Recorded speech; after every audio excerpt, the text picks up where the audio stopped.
Pwedeng wag ka na, umasta na ikaw lang ang nasasaktan at nahihirapan. Di lang ikaw ang may nararamdaman. Umasa ka na tayo ay magtatagal.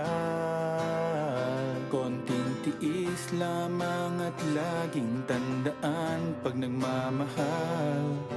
Kung pwede lamang laging masaya na magkasama tayong dalawa.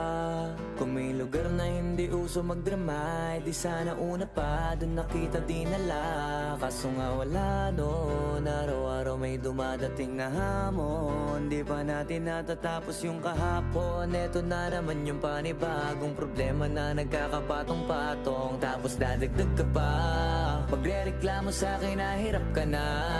Umabot pa sa punto nga ayaw ka na. Hirap na rin ako, di lang ikaw ang nakakadama. Pero umaasa